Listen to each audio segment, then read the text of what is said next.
Bienvenue au Boudoir des Étoiles. Aujourd'hui, j'ai la chance d'avoir avec moi Annie Langlois, connue pour avoir fondé Mon Yoga Virtuel et être également enseignante de respiration consciente et de Kundalini Visyana Hatha Yoga.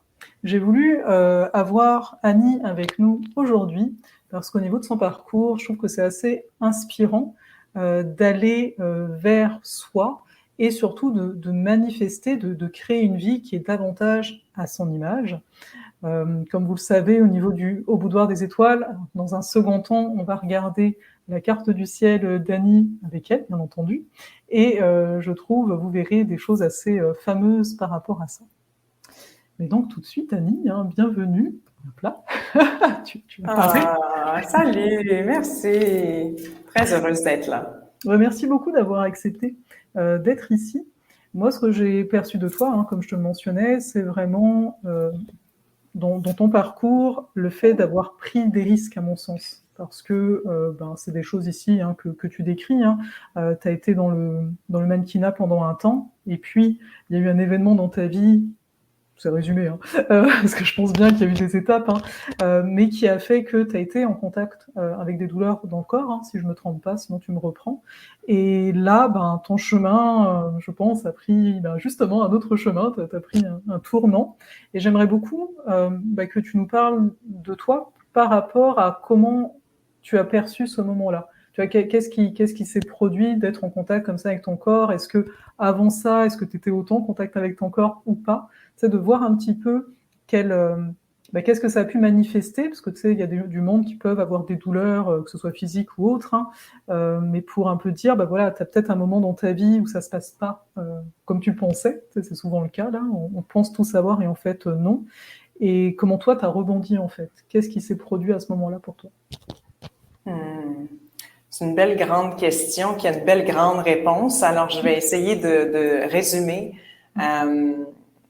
J'ai passé la plupart de mon enfance et de mon adolescence et de ma vie de jeune adulte à vouloir devenir quelqu'un pour que mes parents puissent me voir. Et même s'ils me voyaient déjà, j'avais l'impression que je devais accomplir tellement de choses. Donc, j'avais cette drive, ce moteur à l'intérieur qui me poussait constamment à devenir quelqu'un. Et donc, énormément d'ambition. J'ai quitté la maison très jeune, j'avais 17 ans, pour me lancer dans le milieu de la mode. Et donc, j'ai étudié la mode pendant 3 ans. Je suis devenue mannequin, j'ai été designer de mode, ensuite styliste pour les shows télévision et défilés de mode et magazines et beaucoup dans le paraître, beaucoup dans l'ego. Même s'il y avait une réelle passion pour l'esthétisme et ce qui est beau et ce qui est visuellement intéressant, j'ai toujours aimé ces choses-là. Il y avait aussi toute une portion qui n'était pas connectée avec le cœur. Et donc, j'ai perdu mon premier enfant à la naissance et ça a changé ma vie. Ça a été un événement qui...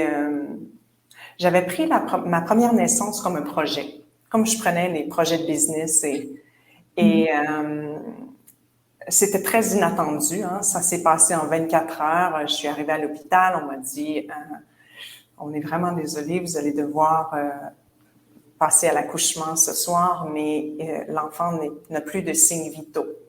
Et ça a été mon premier gros trauma, gros trauma, parce que je ne m'en attendais pas du tout. Et pour moi, c'était encore un projet. J'avais pas compris le rôle de maman, c'est quoi. Et donc, ça a changé ma vie. Alors, je n'ai pas voulu gérer la situation quand ça s'est passé. J'ai voulu mettre ça de côté dans une petite boîte dans mon corps quelque part et ne plus jamais en parler. Et malheureusement, le corps, heureusement en fait, plutôt, sur le coup, c'est malheureux, mais c'est très heureux après. 3 mois plus tard, j'ai commencé à souffrir énormément de symptômes chroniques d'anxiété sévère et de PTSD, donc Post-Traumatic Stress Disorder. Mais ça a pris du temps avant de diagnostiquer tout ça parce que les symptômes étaient étranges. Il y en avait plein. Autant il y avait de l'acouphène constamment qu'il y avait des douleurs physiques dans toute la colonne vertébrale, dans les jambes, dans les bras, mâchoires, des migraines chroniques dans toute la tête. Et j'en passe. Il y avait beaucoup, beaucoup de symptômes et donc j'ai eu plusieurs diagnostics différents qui finalement c'était pas ce que j'avais. Alors, j'ai à peu près tout fait, les thérapies qui existent. Psychologie, psychiatrie, thérapie cognitive comportementale, EMDR, en plus de tous les traitements d'acupuncture, chiropratie, ostéopathie.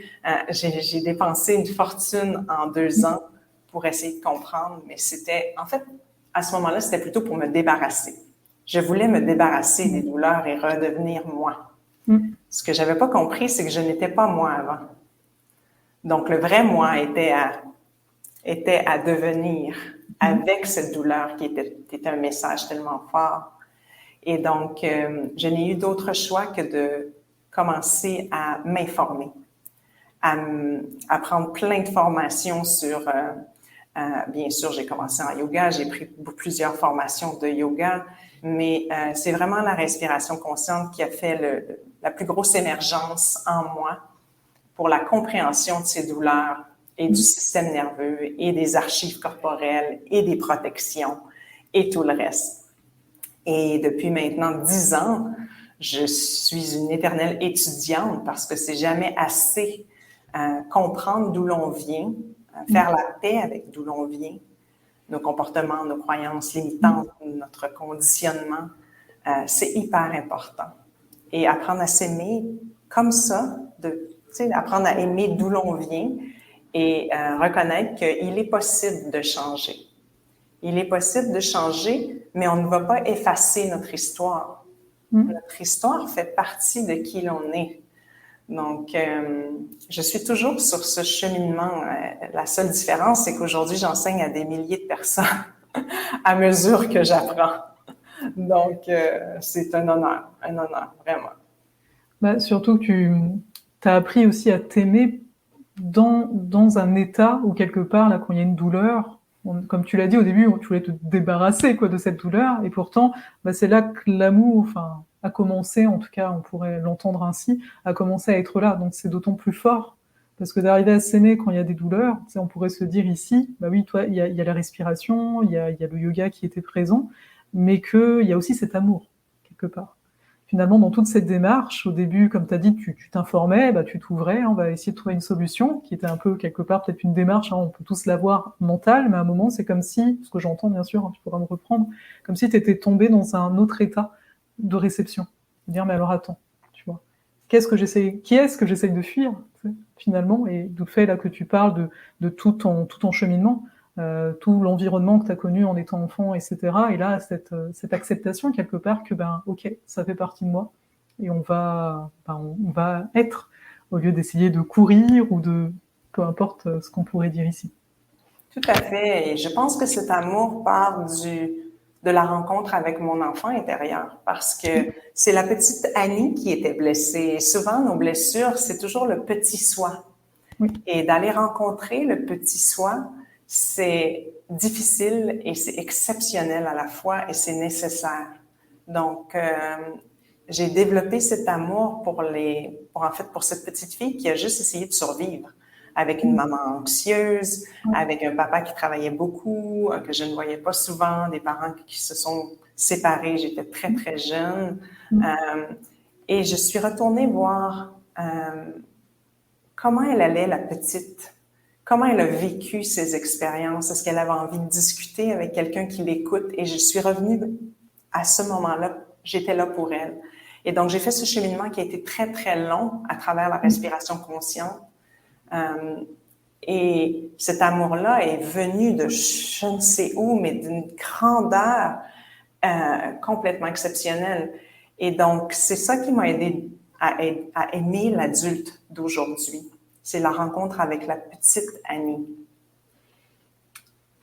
Si tu savais, tu sais, j'ai dit que je voulais parler de ta carte de naissance un peu plus tard, mais là, tu dis tellement de choses que je suis là, mais si tu savais comment ça résonne avec ta carte, plein de choses que tu as dit, parce que c'est sûr que dans une carte de naissance, on peut voir justement l'environnement de naissance au niveau des parents.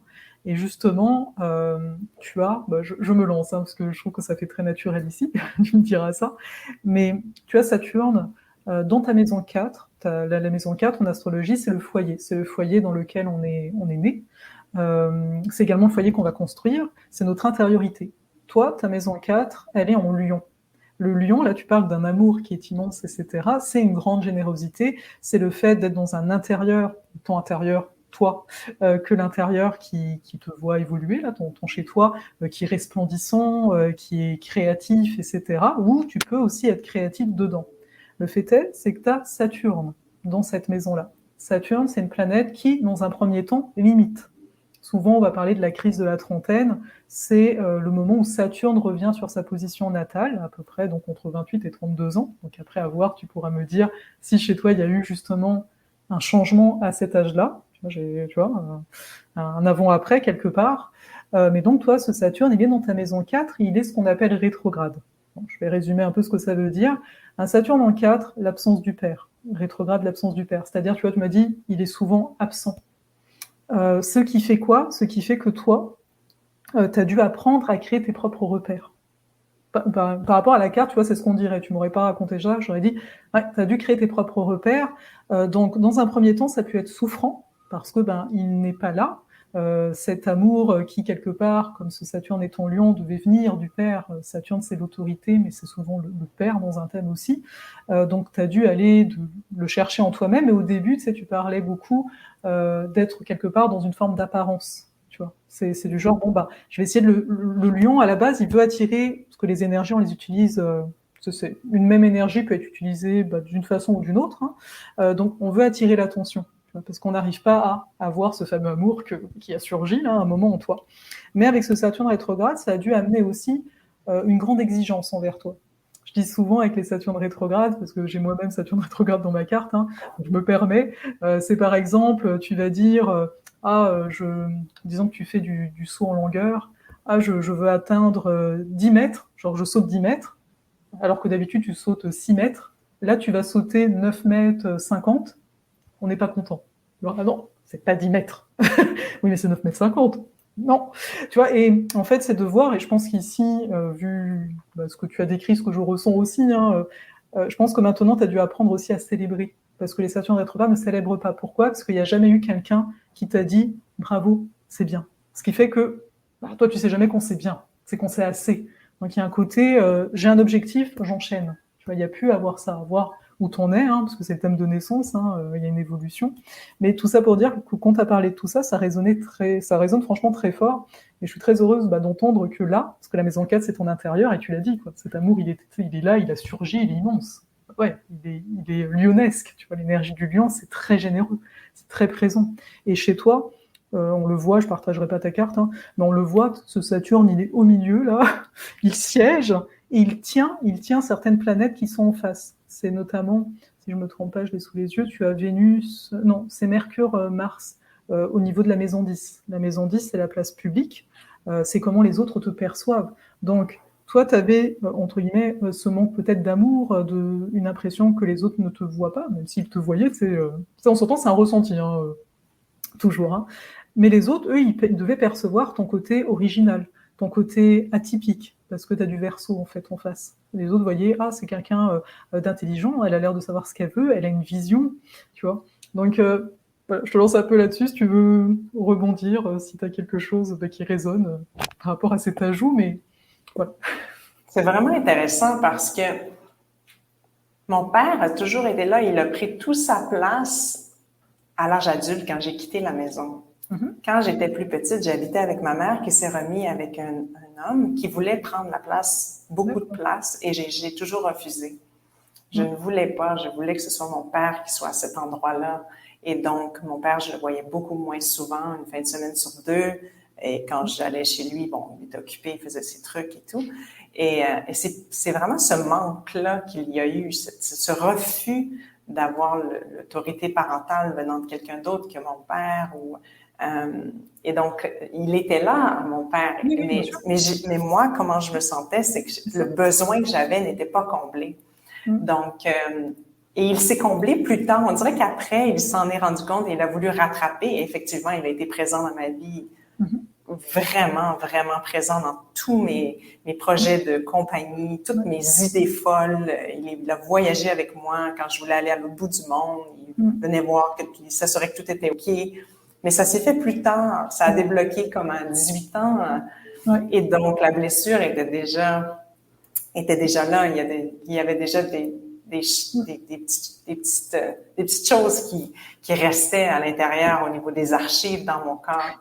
Et donc c'est ça, c'est toujours resté ce besoin de prouver. Mes parents étaient très fiers, mais j'avais l'impression que pour moi, je devais en faire plus tout le temps pour qu'ils soient encore plus fiers et encore plus et que tout le monde me voit. Et quand c'est arrivé, cette tragédie, mais à la fois, c'était une bénédiction. J'ai sorti de là complètement pour me regarder moi et m'offrir à moi tout cet amour et toute cette je te vois. C'est ça. Donc, sans avoir besoin d'aller chercher à l'extérieur. Et aujourd'hui, j'ai la chance d'enseigner à beaucoup, beaucoup, beaucoup de gens. Donc, je reçois énormément, mais ce n'est plus un besoin. C'est ça. C'est plus comme, j'ai plus envie de partager tous ces enseignements pour faire du bien et être au service. Donc, ça a changé. On a bougé de l'ego au cœur. Exactement. Anne, tu le décris très bien, en fait. T'es plus dans la blessure, en fait. Tu t'es soigné, tu t'es donné cet amour, ce qui fait qu'aujourd'hui, tu peux recevoir. Alors qu'au début, un Saturne rétrograde peut avoir du mal à recevoir. Parce que, c'est une façon de se construire. C'est comme tu as dit, ton père était là et tout, mais au début, quand tu t'es construit en mode, astrologiquement, on dirait Saturne rétrograde, donc je me débrouille, quoi, je contrôle. Tu vois, je vais contrôler parce que y a personne qui contrôle. Même si après, tu as des gens qui sont là, on est là pour t'aider, ouais, mais je contrôle quand même. Tu vois, donc, ça a été un processus, j'entends, et c'est très beau parce que après, en effet, tu peux recevoir de la même façon que ce que tu aurais voulu recevoir, mais plus dans un point de douleur, mais dans un point d'amour, tout simplement. Comme tu as dit, c'est monté au cœur, quoi. C'est une ouverture. Donc, j'ai envie de te dire bravo. Non, mais sincèrement, parce que c'est très beau. Moi, quand je vois, tu sais, les cartes, on voit les challenges, on voit aussi le potentiel, tu vois. Et entendre comme ça quelqu'un avec cette conscience, tu vois, une très belle conscience de ton parcours, voilà, merci de nous le partager, en fait. Il y a une autre chose qui m'a saisie, c'est le 28-32. 28-32, j'ai rencontré l'homme de ma vie, mon mari, mon conjoint à 28 ans. Oui. Et le fait quand tu as parlé de 28-32, c'est sûr que ça a changé ma vie. J'ai passé beaucoup d'années en célibataire, bien assumée, à tout miser sur mon travail de designer. Et quand j'ai rencontré mon conjoint, il y a eu un gros shift qui il m'a appris à garder cette autonomie. C'est à ce moment-là que j'ai laissé aller ma compagnie de vêtements. J'ai changé pour devenir styliste, très indépendante. Il m'a donné énormément de pouvoir. Il m'a apporté beaucoup ce qui me manquait d'un homme. Et donc, le 28-32 a été très percutant et bien sûr, vers 32, comme entre... quel âge j'avais? 31 quand j'ai perdu mon fils. Donc, on a vécu vers la fin du 28-32, bien sûr, l'événement qui a changé notre vie à jamais. Donc, et après ça, il y a eu, après le 32, il y a eu autre chose. Ma fille qui est arrivée. Donc, ça résonne beaucoup, 28-32, énormément de changements. Ouais, c'est vraiment un moment charnière, et c'est sûr que chez toi, comme ton Saturne est important dans la carte, tu sais, il touche, quand je dis important, c'est-à-dire qu'il touche d'autres planètes. Donc, tu sais, c'est quelque part quelqu'un qui aurait pas autant un Saturne qui toucherait pas autant de planètes, peut-être ressentirait moins le passage. Mais Saturne, en fait, ce qui est intéressant, c'est que tout ce que la planète veut, entre guillemets, c'est de dire, OK, t'as vécu pendant les 30 premières années, là, entre guillemets, 28 premières années, 32 premières années, d'une façon, et maintenant, tu fais quoi? Parce qu'il y a certaines personnes, si on observe autour de nous, qui vont dire, moi je suis bien, je continue. C'est donc on n'a pas l'impression qu'il y a eu une crise qui veut dire un changement. Tandis que toi, c'est sûr qu'ici, c'est assez flagrant que il y a eu de quoi, là, à différents niveaux, et que là, tu as pris une tangente différente, mais qui finalement t'amène où tu es aujourd'hui, où tu es bien. Donc, je veux dire, ça qui est beau, parce que dans ces moments-là, c'est normal, on n'a pas les mêmes horizons. qu'on a 30 ans, qu'on a 40 ans, qu'on a 50 ans. On n'a pas les mêmes horizons de vie, on n'a pas non plus la même sagesse qui vient avec l'expérience de vie. Et je trouve que c'est beau quand même de voir ce processus, en fait. Il y a eu ça, même astrologiquement, ça on peut le voir, il y a eu ça, et ok, là où t'en es, tu vois. Parce qu'après, à 40 ans, il y a la crise de la quarantaine, mais là, c'est une autre histoire. Mais on joue pas la même chose. La crise de la quarantaine, à voir toi comment tu l'as vécu, mais c'est un peu d'un coup un questionnement qui prend du temps. C'est pas un peu du jour au lendemain. Ça commence à 37, ça peut aller jusqu'à 44, dépendant des personnes et de la carte du ciel. Mais c'est pourquoi j'œuvre. Il y a la notion de je veux œuvrer. C'est plus je veux nourrir. Vers 30 ans, on est là, je veux construire une vie qui me correspond. À partir de 40 ans, à partir de 37, etc., il y a ce côté aller au-delà de l'ego. Je veux plus forcément, je veux dire n'importe quoi, avoir une maison pour moi ou voyager pour moi. C'est le côté, mais c'est quoi que je transmets? C'est quoi que j'œuvre? Parce que la transmission se fait pas forcément par une transmission enseignant, ça va dépendre de chacun, mais il y a quelque chose de l'ordre au-delà de soi. Donc c'est un autre appel qui, certaines personnes peuvent aussi déprimer pendant cette période-là, parce que ce qui faisait du sens n'en fait plus. Et on n'est pas forcément préparé à cette perte de sens. Tu sais, c'est du genre... on a souvent pris un chemin, justement à partir de 30 ans, en mode c'est la direction, et t'approches vers la quarantaine, et t'es là, mais en fait, je sais pas toi comment si ça résonne, par rapport à ce que tu as pu traverser ou pas. En fait, moi, dans le début 40 ou juste avant le 40, j'étais partie, on a changé de vie complètement, on a tout vendu ce qu'on avait au Québec, et on est parti avec notre petite fille, elle avait 4 ans, et puis on a voyagé dans l'Asie, on a fait le Cambodge, la Thaïlande, on a passé du temps à Singapour, la Malaisie, et on s'est arrêté à Bali, puis on a dit, on aime ça ici, donc on s'est installé. Alors, ça a été du gros changement, oui, parce que, bon, c'est tout vendre. J'habitais une belle maison avec 2 belles voitures et on avait une petite vie rangée, tout allait... Et on a tout, du jour au lendemain, on a dit, c'est terminé, on part à l'aventure. Donc, j'ai bien vécu quand même le début de ma quarantaine parce que j'ai vécu cette transformation à tous les niveaux. Je me suis laissée guider par cette OK, qu'est-ce que la quarantaine va m'amener? Oui.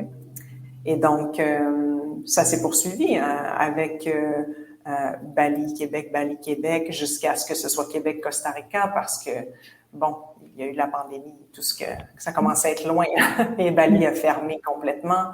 Et donc, je dirais aussi que c'est à ce moment que la respiration consciente a vraiment pris son rôle important dans ma vie. J'ai rencontré la respiration autour de 38, 39. Je suis devenue formatrice juste avant 40. Donc, et ça a changé ma vie complètement. Les enseignements ont changé, ma façon de vivre a changé. Donc, oui, c'est ça, le début quarantaine, ça n'a pas été une crise, ça a plutôt été des changements ultra percutants.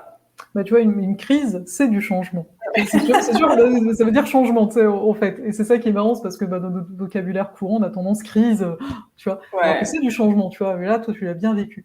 Et ce qui est super intéressant par rapport à ta carte spécifiquement, c'est que quand il y a eu, au niveau astrologique, là, il y a un aspect, c'est Pluton carré à lui-même, pour ceux qui aiment l'astro. Mais chez toi, ça tombait sur ta lune natale. Tu as une lune en Capricorne. La lune, c'est ton quotidien. C'est tes habitudes. Lune Capricorne, ça va un petit peu avec Saturne, parce que c'est Saturne, il est en relation avec le Capricorne. C'est un côté, on retient, tu sais, la Lune Capricorne au niveau émotionnel, mais t'as du Bélier, je reviens après, il y a beaucoup de subtilités. La Lune Capricorne, c'est j'ai besoin de solitude, j'ai besoin de contrôler, j'ai besoin de loyauté aussi, d'une certaine façon, que les gens soient, ils soient comme ils sont, quoi, pas... mais la peur derrière, donc il y a une peur de la perte de contrôle.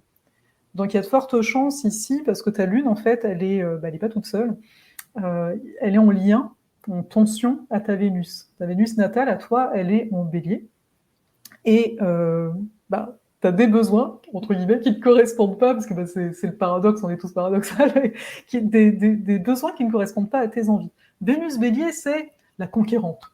Ok, je veux un truc, j'y vais. Sauf que ta lune Capricorne, c'est attends. Attends, mon besoin là, c'est quand même d'être rassuré, hein, que tu fais pas n'importe quoi. Donc, t'aimes la spontanéité. Sans doute que tu l'as aussi. Il faut voir que je te laisse après seul juge. Tu regardes ta vie. Des fois, ça peut être, des fois t'es plus ta lune, des fois t'es plus ta Vénus aussi. C'est pas forcément les deux en même temps. Mais ta Vénus, donc là où tu as le plus de joie, c'est dans les groupes et dans les réseaux. Parce que c'est en lien, tu as des maisons astrologiques, c'est des domaines de vie, et ta Vénus, elle est dans le domaine du groupe, des réseaux, etc. Mais en bélier, c'est ce côté spontané, c'est la surprise, c'est la nouveauté. Donc, on aime commencer des choses. Mais ta lune Capricorne, elle a vraiment besoin que les choses perdurent, que les choses soient pérennes dans le temps. Elle a besoin d'être rassurée. Et donc, Pluton, il passait par là, il passait sur ta lune. Et en fait, tu vois, t'as dit, t'as tout vendu, c'est la vie, entre guillemets, bien rangée. On pourrait dire lune Capricorne ici, voilà, on a d'autres petites vies à la maison, il y a ci, il y a ça. Pluton, c'est la transformation. C'est lâcher des choses.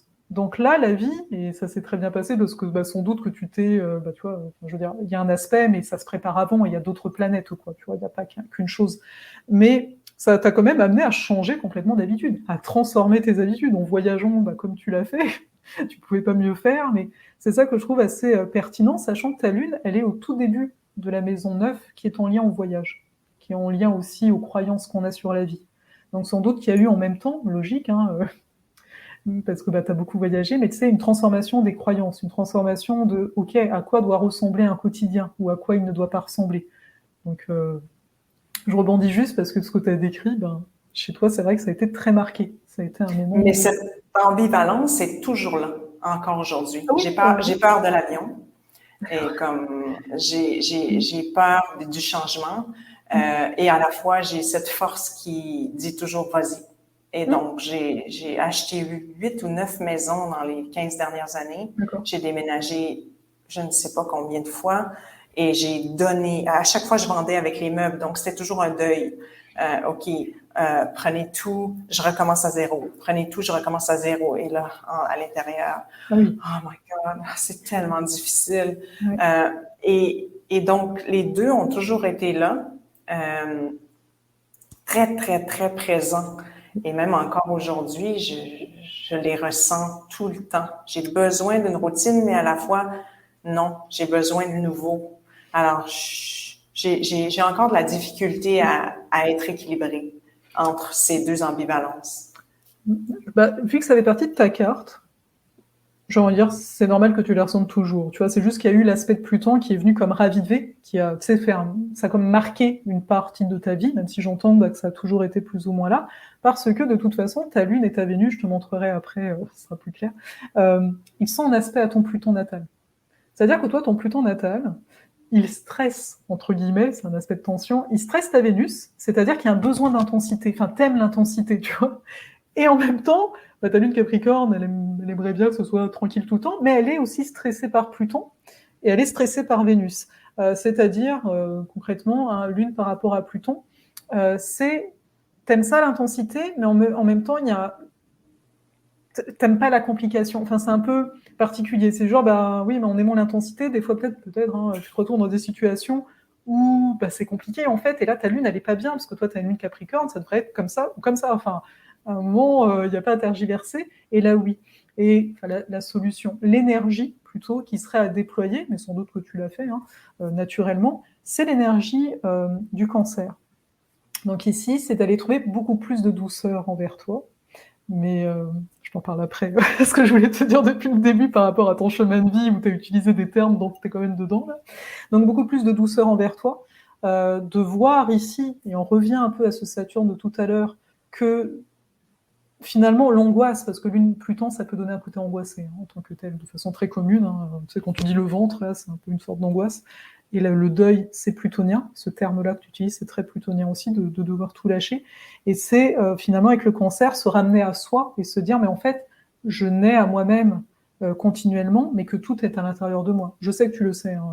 Tu vois, mais ce que je veux dire par là, c'est qu'au niveau astrologique, on irait vraiment se dire, ok, apporte-toi de la douceur, apporte-toi du cocooning. Sois vraiment douce envers toi. Rappelle-toi que tes racines, elles sont là où tu le décides, en fait, pour sortir tu verras, ça forme comme un triangle, de ce triangle-là qui, à un moment, c'est un triangle qui te touche beaucoup intérieurement. C'est comme si tu étais perpétuellement en mutation. Mais une mutation qui, des fois, là, vu ce que tu décris, peut être un peu violente. Tout le monde ne fait pas ça. C'est de vendre ses meubles, enfin la maison et les meubles. Il y a une forme on pourrait dire, de violence, dans le sens, c'est, ouais, ok, rigole pas, quoi, tu vois. Et en même temps, ta Vénus en bélier, elle doit être super contente, parce que genre, on fait du neuf. Tu vois, on fait pas à moitié. C'est ça l'intensité aussi. On fait pas à moitié. Je vais pas prendre les mêmes meubles dans une autre maison, ça marche pas. Donc voilà, je te le décris un peu pour te faire des feedbacks, parce que merci, parce que je te trouve très généreuse dans ce que tu partages de toi. Et donc par rapport à l'astro, c'est sûr qu'on va dans l'intime et tu le permets, donc merci beaucoup. Et c'est intéressant. Puis la douceur, c'est des paroles que j'entends depuis des années, que je devrais m'offrir cette douceur. Puis à la fois, dans la douceur, il y a quelque chose d'activant pour moi. Ouais. Donc, quelquefois, quand je m'offre finalement cette douceur, c'est là où je fais de l'anxiété. Donc, je fonctionne beaucoup mieux dans l'intensité, beaucoup mieux. Mieux dans le sens que je suis tellement habituée, c'est tellement facile pour moi, mais ça fait du dommage quand même, parce que le besoin, c'est de la douceur. Il y a un réel besoin derrière qui est douceur. Donc, c'est comme un cercle vicieux que je suis habituée, que je connais bien. Donc, j'accueille, quand je m'offre finalement cette douceur, j'accueille que les peurs remontent. J'accueille que cet arrêt vient me troubler à l'intérieur, vient faire ressurgir les charges, les vraies choses. Donc, merci, parce que c'est très intéressant ce que tu dis à chaque fois, parce que voilà, moi en mode astrologique, quand tu dis ce genre de choses, je me dis, c'est tellement ce que je viens de dire, quoi. Pluton, Lune, Vénus, c'est le fait que tu dis, je suis habituée, et l'habitude, c'est la Lune en fait. Oui, en effet, il y a une habitude là-dedans, et c'est presque insécurisant d'être dans une énergie de douceur. On s'entend, hein, je suis sûre que tu l'es aussi, hein, mais bon, on se comprend là, ce serait en mode continu.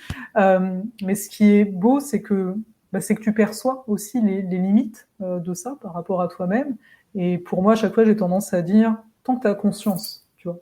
Parce qu'on a plusieurs phases de vie. Je pense qu'au début, on n'a pas trop conscience. Et c'est ça qui est bien arrivé, qu'on dépasse la trentaine, la quarantaine, etc. On a de plus en plus conscience. On affine, en fait, ce muscle d'observation, de pleine conscience, qu'on pourrait dire, de se dire, OK, c'est ce fonctionnement-là, je l'ai toujours eu, donc je continue avec. Mais je pense que, après, à toi de voir, par rapport à ta propre vie, mais je me dis qu'on avance. Je suis peut-être optimiste, mais j'ai tendance à dire que même si le fonctionnement, oui, il est toujours là, mais que tu avances quand même vers un peu plus de douceur. C'est si tu en rajoutes toujours un peu plus, c'est sûr que tu vas pas plonger, disons que c'est, je sais pas moi, c'est un super yaourt de douceur, tu vas peut-être pas plonger dedans, mais à force de prendre des petites cuillères, tes systèmes, ils s'habituent petit à petit à ça.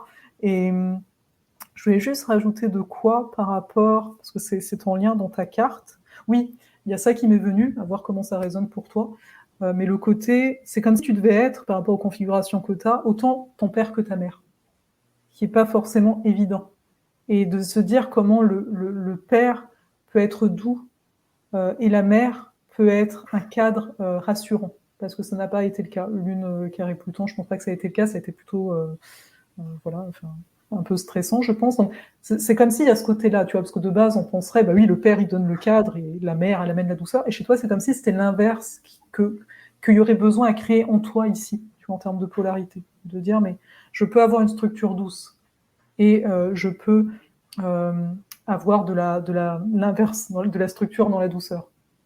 Je sais pas comment ça résonne, mais c'est fou comment ça résonne. Je veux dire, ma mère c'est pas là que j'allais chercher la régularité pour mon système nerveux. Au contraire, c'était très activant.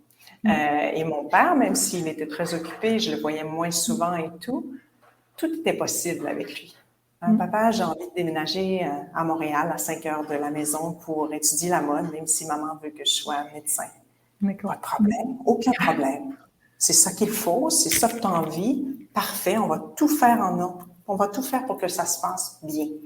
Mais c'était toujours, oui, OK. Papa, j'ai besoin de te parler. Est-ce qu'on va au restaurant faire un petit souper pour discuter? Oui. Donc, s'il y avait demande, je pouvais toujours trouver ce que j'avais besoin si c'était demandé et c'était rassurant. Donc, oui, effectivement, même s'il n'était pas là beaucoup, et j'aurais eu besoin quand j'étais surtout plus petite, j'aurais eu besoin de cette présence-là plus rassurante avec moi tout le temps. Parce que c'était pas rassurant pour moi d'être avec ma maman, étant donné que son système nerveux était dérégulé. De par sa nature anxieuse, son fond anxieux. Donc, effectivement, c'est vraiment ça. Pour moi, c'est le contraire. C'est vraiment le contraire. Ça ne peut pas être plus vrai. C'est ça. Et après, tu vois, de voir comment l'apporter en toi. Tu vois, l'apporter en toi, le structurer en toi, parce que c'est vraiment ça. Il y a vraiment ce côté... Parce qu'on peut le dire à plein de gens, mais chez toi, astrologiquement, non. Je veux dire, c'est assez clair, cette notion de t'apporter ces deux polarités, mais de cette façon-là. Tu vois, et de voir, tu sais, quand je disais, finalement, dans ta structure, quand je dis structure dans ma tête, c'est j'entends peut-être dans ton organisation, donc comment se passent les journées, etc., comment ça peut être doux, comment ça n'a pas besoin d'être violent, entre guillemets, ou même si ça ne veut pas dire ne plus avoir d'intensité, hein, moi je sépare bien les deux, mais d'arriver à avoir de la rondeur dans ce qui paraît anguleux, parce que le terme structure, on peut penser à un côté très tac-tac, donc non, ça peut être rond, en fait. Donc finalement, et en même temps, ce qui est de base un peu plus en lien on va dire à la mer, ce qui est enveloppant, comment, c'est la même chose, hein, mais dit différemment, hein, mais comment le rendre rassurant. Parce que chez toi, c'est comme s'il y a la notion d'ordre, c'est quand les choses sont ordonnées, c'est rassurant, et c'est comme si donc intérieurement, il y a pu avoir, moi je dis toujours ça par rapport à la carte, hein, bien sûr, mais le côté que ce qui est trop doux, trop smooth, et tout, c'est non, ça fait peur. Tu vois. C'est jamais comme ça. Voilà. Donc, c'est sur des pistes là. C'est fascinant parce que je suis en train de faire l'entrevue et je vois toutes les équipes autour de moi parce qu'il y a des rénovations partout, c'est le chaos total et c'est comme ça avec moi tout le temps. La différence aujourd'hui et la beauté de ce qui me fait apprécier le corps humain, comment il est bien fait, c'est que aujourd'hui je ne peux plus dépasser mes limites. Je ne peux plus faire semblant que je suis bien dans cette activation continuelle parce que mon corps m'envoie des indices très vite. Donc, mon corps est mon baromètre et il ne peut plus prendre ce qu'il prenait avant. Donc, ça peut passer par toutes sortes de choses autres, des petites crampes au ventre, je suis un peu étourdie, et là, je sais tout de suite, OK, c'est trop intense. On doit amener la douceur. Donc, je suis c'est beaucoup plus facile pour moi, étant donné que j'ai cette belle relation hypersensible avec mon corps, de comprendre les messages avant que ça aille trop loin. Donc, je prends chaque jour des moments pour respirer, pour m'étendre. Je fais des petites siestes dans la journée. Bon. Je marche à la plage tous les matins. Et je sais quand c'est trop intense, OK, non, je sais dire non. Je suis capable de dire non à ma fille, à mon conjoint, à mes élèves, à mon équipe. Donc, parce que mon corps me le dit, je n'ai pas le choix d'écouter, sinon ça dégénère complètement. Mais c'est beau parce que tu amènes ça, c'est comme quoi on pourrait dire ton corps est ton baromètre, et là tu l'écoutes, hein, tu es attentive à lui, parce que justement, c'est ce que je voulais te dire en fait, depuis le début, là j'ai fait un petit teasing tout à l'heure, c'est par rapport à ce qu'on appelle le chemin de vie en astrologie. Donc en astrologie, dans un thème, tu vas avoir ce qu'on appelle le nœud nord et le nœud sud. Donc le nœud sud, c'est un peu nos acquis d'une autre vie, mais aussi ce qu'on a à dépasser. Et le nœud nord, c'est ce vers quoi on tend. C'est un peu la zone d'expérience qu'on aurait choisie ici pour cette vie présente. Le but, c'est pas de passer l'un à l'autre, hein, c'est d'équilibrer à un moment, mais tu vas comprendre. Dans ton cas à toi, tu as un nœud sud en bélier, en maison 12, je vais expliciter, et le nœud nord, donc, il est en balance en maison 6. L'axe, déjà, bélier-balance, c'est passer d'une forme d'individualisme où on est un peu dans la lutte, je dois lutter dans la vie, c'est comme ça, à plus de douceur et de collaboration. Donc je trouve ça intéressant parce que tout à l'heure, tu avais dit, avant de rencontrer ton conjoint, que voilà, tu étais seule, tu étais bien. Moi, ça m'a fait beaucoup penser à ce dessus dans Bélier, la façon dont tu l'as dit, en fait, c'est aussi ça. Et après, ok, tu as découvert l'autre. entre guillemets, en tout cas cet autre-là qui sans doute a apporté une douceur, ou en tout cas pour moi par rapport à cet axe-là, c'est le fait de se dire mais quand même à deux c'est bien aussi. Ah, je peux peut-être m'appuyer sur l'autre, je peux faire confiance à l'autre. Parce que le nœud sud en bélier, il y a comme des mémoires de guerriers, tu sais, où voilà, quoi, il fallait se débrouiller seul, la vie c'est un peu une lutte, etc. Puis là, dans cette vie-ci, la vie t'a proposé, et je trouve que tu l'as bien suivi ici, d'aller vers quelque chose de plus doux, de collaboratif, d'être dans l'écoute en fait aussi de l'autre. Et là, tout le travail que tu fais avec la respiration me fait beaucoup penser à ça. D'autant plus que ça se situe au niveau des maisons astrologiques, dans des domaines qui touchent au service à l'autre. La maison 12, c'est un peu une maison bilan, un peu une maison à part. Quand tu as le nœud sud en 12, c'est comme si dans une autre vie, tu as été une guerrière, mais peut-être une guerrière solitaire, ou voilà, on imagine. Dans le sens où on peut imaginer des vies un peu en retrait du monde. Tu vois. On a pu aussi étudier, faire des choses, être en contact avec un côté énergétique également. C'est très une maison de l'être, si tu veux. Genre on est, puis voilà.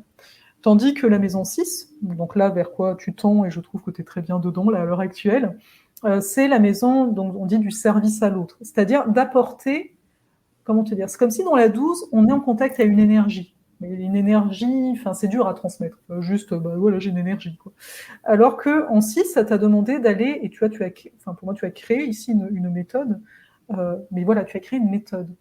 Et une méthode, c'est quelque chose de plus accessible, tu vois, pour vraiment être au service. Que juste te dire, moi j'ai de l'énergie, je vous la passe, c'est du genre, non, je vais te donner une façon de faire.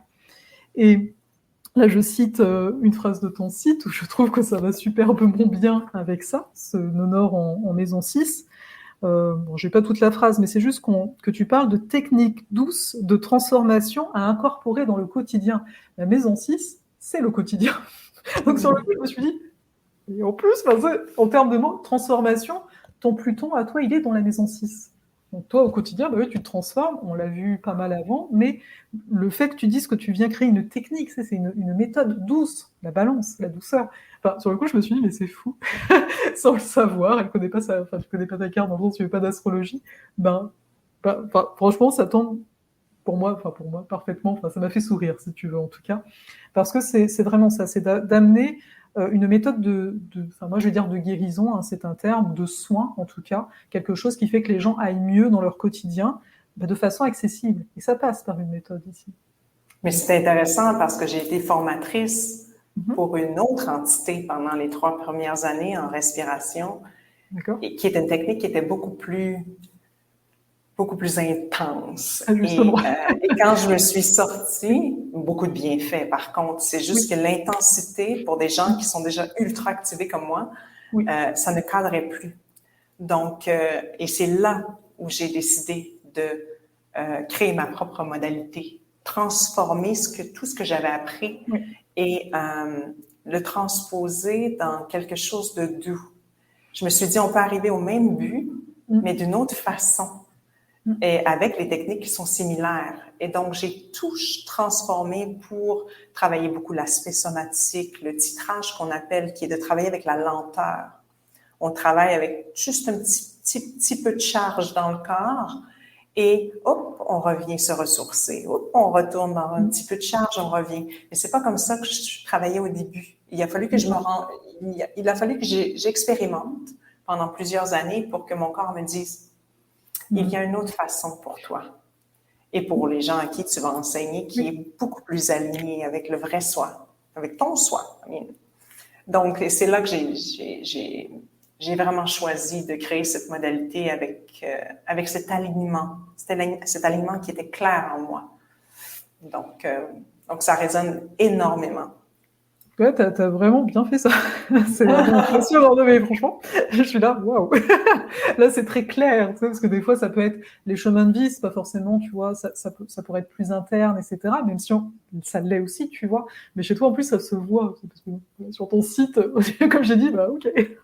J'ai pas encore parlé avec toi, mais ça se voit, ça se perçoit. Donc, c'est vraiment très beau par rapport à ça. Et justement, quel conseil, on va sortir un peu de la carte, etc., du ciel, mais quel conseil tu donnerais aux personnes qui veulent oser, tu sais, qui sont dans un moment de vie, alors soit avec des douleurs, ils comprennent pas trop ce qui se passe, soit ils se rendent compte que la vie qu'ils ont vécue jusque-là, ça va pas, ou qu'ils ont commencé à avoir une autre vie, mais où ça peut être dur. Quel conseil tu donnerais pour oser en fait aller vers soi? En fait, je mentionne toujours que c'est le chemin le plus difficile. Cheminer vers le soi, c'est difficile parce que on se rend compte qu'on a habité un corps avec une personnalité. La personnalité, c'est ce qu'on pense que l'on est, basé sur nos protections, croyances, conditionnements. Mais ce n'est pas le vrai soi. Et lorsqu'on commence à se rendre compte que ce n'est pas le vrai soi, c'est aussi un deuil. Et donc, ce n'est pas un chemin qui est facile. Et c'est pour ça que ça fait mal. Ça vient avec son lot de charges. Et en même temps, ça ne doit pas se faire rapidement. Il n'y a pas dans l'univers, le temps n'existe pas. Il n'y a pas de durée ou de je dois régler tout ça maintenant. C'est un cheminement qui se fait avec beaucoup de ressourcement. Prenez le temps d'aller travailler un petit aspect de charge et revenir vers un ressourcement. Qu'est-ce qui est ressourçant pour toi? Et les ressources peuvent être plein de choses, des ressources externes, des endroits où on aime se retrouver, et les ressources peuvent être internes. Il y a des endroits dans le corps où il y a le calme. Ça fait pas mal partout. Ça fait mal habituellement à des endroits spécifiques. Et il y a des endroits où c'est rassurant. Moi, c'est souvent à l'intérieur de mes mains. Mes mains, j'ai fait tellement de choses avec mes mains que c'est un endroit ressourçant. Donc, quand je me sens, j'ai des douleurs à l'intérieur et tout, souvent, je vais frotter mes mains, je vais sentir l'intérieur de mes mains, je vais me concentrer sur les sensations, la force que je ressens dans mes mains. Et pour certains, ça va être le cœur, pour d'autres, ça va être les cuisses, les hanches. Et pour d'autres, ça ne sera pas, pour un bout de temps, peut-être que ce n'est pas ressourçant dans le corps. Et donc, ils doivent se transposer dans des endroits de ressourcement, même s'ils ne peuvent pas y être physiquement. Ils peuvent se visualiser à la mer, dans une forêt, sur le bord d'un lac, un endroit qui t'apporte ce ressourcement. Donc, le travail ne peut pas se faire tout d'un bout. Ça doit se faire avec cet effet de pendule. Très important, très, très important d'être doux envers soi. Je te remercie beaucoup parce que justement, c'est très doux, tout ça. La façon dont tu l'exprimes et tout, je me dis, moi je pense toujours à ta carte en dernière fois, je me dis, waouh, c'est vraiment beau. Et je trouve ça beau le fait que tu ramènes au corps, mais que aussi, voilà, au choix, ça peut, comme tu as dit, être un autre environnement qui inspire le fait d'être connecté finalement à nous. Parce que le soi, finalement, on pourrait dire que c'est ça aussi, hein, c'est la connexion, on pourrait dire à notre âme, peu importe comment on nomme ça. Hein. Mais juste une dernière petite question. Comment tu vois, toi, la prise de risque? Comment tu vois ça? Est-ce que c'est quelque chose que tu as pu noter, justement, dans ton parcours, les moments où tu t'es dit, c'est un risque là, tu vois, qu'est-ce que je fais? Est-ce que tu peux nous partager un petit quelque chose là-dessus pour amener de la conscience, en fait? En fait, moi, pour une personne qui a vécu avec une maman anxieuse, avec un fond anxieux moi-même, j'ai que pris des risques dans ma vie. Pourquoi? Parce qu'il y avait toujours ce fond de confiance envers la vie. Nous sommes soutenus par beaucoup plus grand. Et ça, je l'ai toujours su. J'ai toujours su que quelque chose de plus grand nous soutenait. Et pour moi, l'échec n'a jamais été un mot qui a fait partie de mon vocabulaire. Et pourtant, j'ai fait plein de trucs qu'on pourrait dire des erreurs.